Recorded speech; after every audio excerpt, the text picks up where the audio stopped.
పూర్తి వివరాల కోసం స్క్రీన్ మీద కనిపిస్తున్న మొబైల్ నెంబర్ కాల్ చేసి తెలుసుకోండి. షరతులు వర్తిస్తాయి. ఇప్పుడు మీరు చూస్తున్న video semi automatic hydraulic double die paper plate making machine. ఈ మిషన్లో మనం స్క్వైర్ బఫే ప్లేట్లు తయారు చేసుకోవచ్చు. At the same time round buffet ప్లేట్లు కూడా తయారు చేసుకోవచ్చు. At the same time extra die కొనుక్కొని మనం హోటల్లో పార్సల్ కట్టే సిల్వర్ గోల్డ్ ప్లేట్ కూడా పల్చటి పతలా ప్లేట్స్ కూడా తయారు చేసుకోవచ్చు. దీనికి వచ్చే 2 HP మోటార్ని ఇంటి కరెంటు కాకుండా దీనికి సపరేట్గా కమర్షియల్ కేటగిరీ 2 మీటర్ ఫిట్ చేసుకోవడం వల్ల భవిష్యత్తులో ఎలక్ట్రిసిటీ డిపార్ట్మెంట్ నుంచి మనకి ఎలాంటి ప్రాబ్లమ్స్ ఉండవని మీకు అందరికీ సలహా ఇస్తున్నాను. ఒక డైలో మనకు రౌండ్ బఫే ప్లేట్లు, మరొక డైలో స్క్వైర్ బఫే ప్లేట్లు ఈ విధంగా తయారు చేసుకోవచ్చు.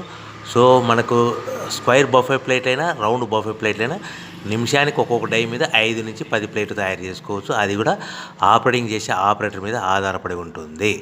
సో మనకు ఈ మిషన్లో ఎలాంటి టిఫిన్ ప్లేట్లని, డోనా కప్పులని, ప్రసాదం కప్పులని, టీ కప్పులని తయారు చేసుకోలేము. సో మనకు రా మెటీరియల్ కావాలనుకుంటే మీరు స్క్రీన్ మీద కనిపిస్తున్న మొబైల్ నెంబర్ కాల్ చేసి వివరాలు తెలుసుకోవాల్సిందిగా కోరుచున్నాను. రా మెటీరియల్ రేట్లు అనేటివి వారానికి ఒకసారి, 10 రోజులకు ఒకసారి రేట్లు పెరుగుతూ ఉంటాయి, తగ్గుతూ ఉంటాయని మీకు అందరికీ సలహా ఇస్తున్నాను. సో మనం మిషన్ కొనుక్కొని, రా మెటీరియల్ కొనుక్కొని తయారు చేసుకున్న ప్లేట్స్ మనం సొంతంగా మార్కెట్లో మన ఏరియాలో, మన ఊర్లో అమ్ముకునే విధానం ఉంటేనే వ్యాపారం మొదలుపెట్టండి.